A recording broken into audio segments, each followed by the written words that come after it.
Hey everyone, Scott here to discuss The Lost World Jurassic Park, starring Jeff Goldblum, Julianne Moore, Pete Postlethwaite, forgive me if I said that wrong, Arliss Howard, Richard Attenborough, Vince Vaughn, Vanessa Lee Chester, and Peter Stormare, and directed by Steven Spielberg.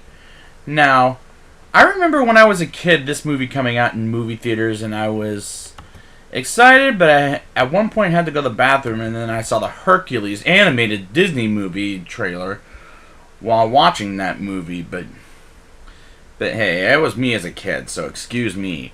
So let's get into this. The movie opens with the family having a picnic at Isla Sorna, which is 87 miles southwest of Isla Nublar, which was taking place in the last movie, and we go on an adventure with Kathy, played very briefly by a very young Camilla Bell, who I was introduced to years later with this remake.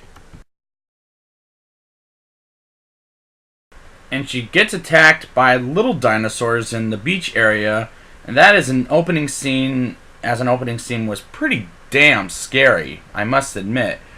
Ian Malcolm, returned by Jeff Goldblum, gets a call by John Hammond, returned by Richard Attenborough, about his nephew taking over his legacy opening of Jurassic Park in San Diego, which Hammond didn't open the park in Isla Nublar for the best, and Attenborough,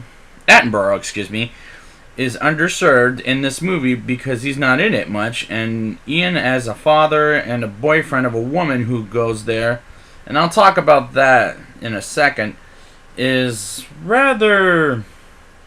I don't imagine Ian Malcolm as his father at all. Nick Van Owen, played by Vince Vaughn, is the wrong person for any serious role. Like, God forbid, the two movies I'm about to bring up.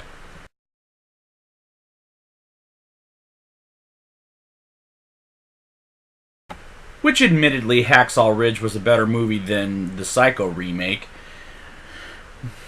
But I think he's very wrong for this movie, and the character he plays was rather bland to me, in my opinion. Ian's daughter Kelly, played by Vanessa Lee Chester, does things that are ruinous to this movie, and I'll talk about what she does later in the show that really ruined the movie for me. Dr. Sarah Harding, played by Julianne Moore, is a pretty annoying character, and the way she acts in the film was like, what in the hell is she doing in this movie? I do like her as an actress, but I don't know what she was thinking of taking this role in the first place. I mean, really. And being totally ruinous in this movie. Kelly sneaking into the trailer behind Ian's back and joining Ian, Sarah, and Nick into Isla Nublar, I felt was pretty freaking ruinous to this movie. Roland Tembo, played by Pete Postlethwaite, is a hunter of the dinosaurs and is the new Jurassic Park for the new Jurassic Park in San Diego, and the way he and his crew chase off some of the dinosaurs was an amazing chase sequence shot very well, and Spielberg does kind of a good job on putting the crew to make these dinosaurs and having Stan Winston move them in the right timing. Nick takes an infant T-Rex back to the trailer. Ian brings to Isla Nublar, and the mother and father T-Rex come by looking for the infant while it's injured, and Sarah and Nick fix him up, and they give the infant T-Rex back to the mom and dad, and they attack the trailer, which very intense sequence, but not as intense as the first T-Rex attack in Jurassic Park 1. This is a step down from the intense of the first Jurassic Park. Ian's crew has to team up with Tembo's... I always think of what's his name? Trumbo or something like that. Dalton Trumbo. Tembo's haunting team reluctantly after Ian's crew survived the T-Rex attack with Kelly, and they walk together, and very unconvincingly they stop for a 5-minute break until one guy gets attacked by little dinosaurs and gets turned around and the little dinosaurs attack Taser Guy, as I guess I'll call him throughout the movie, and they all go to sleep. For a night, we move on, and suddenly a T-Rex goes into a tent and someone finds out and squeals like a dumbass, and he is, and we get the best T-Rex attack in a Jurassic Park movie. I love how the T-Rex chases them and it ends on a waterfall, and the T-Rex can't see through them, and Ian gets through there and saves everyone after the T-Rex disappears. The Velociraptors, and there they are now, come back and attack the group. Ian, Kelly, Sarah, Nick, and... Why did I put... And Ian breaks his leg, and Sarah and Kelly stay with him while Nick goes to the building of the first Jurassic Park and tries to contact someone from the skies, and Ian finds Nick while being attacked with Sarah and Kelly by Velociraptors. Meanwhile, Kelly does something incredibly stupid. Here's the part that ruins the movie for me. By doing her gymnastics move, and Ian brings up something about how her school cut her from the team, and that felt incredibly bad timing and stupid, and Sarah almost gets killed by Velociraptors fighting each other. That felt very obnoxious.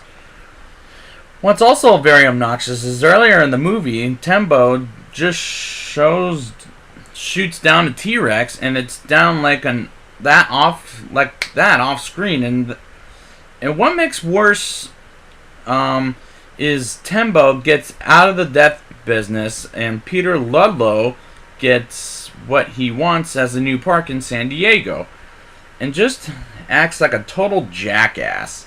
A dumb guard lets a T-Rex out of a giant ship, and now a T-Rex is attacking San Diego in a backyard of a family dog. And when the dog gets eaten by the T-Rex, that's when I'm going to turn against your movie, Spielberg. Never kill an innocent dog in your movie, or else I as an animal lover hate that in any movie with 3 exceptions. 1, if it's a coyote.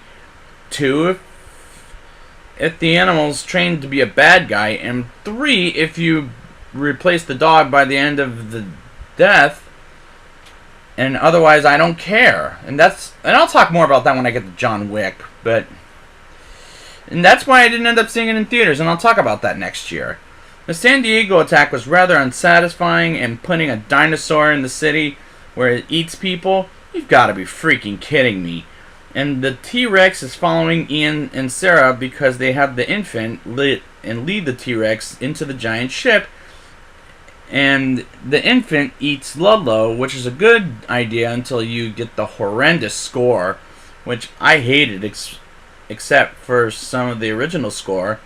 And Sarah puts the T-Rex to sleep, which will end the movie. Thank God, too. Now it's time for the rating. I'll give this movie a 4.3 out of 10. What a complete step down from the original Jurassic Park, because the characters are incredibly bad here, and the story was absolutely pretentious. The score by John Williams was a complete drag. This plot makes absolutely no sense. So I'd like to thank you guys for joining me, and next week I will be back with Jurassic Park 3. And until next time, when you gotta go, you gotta go.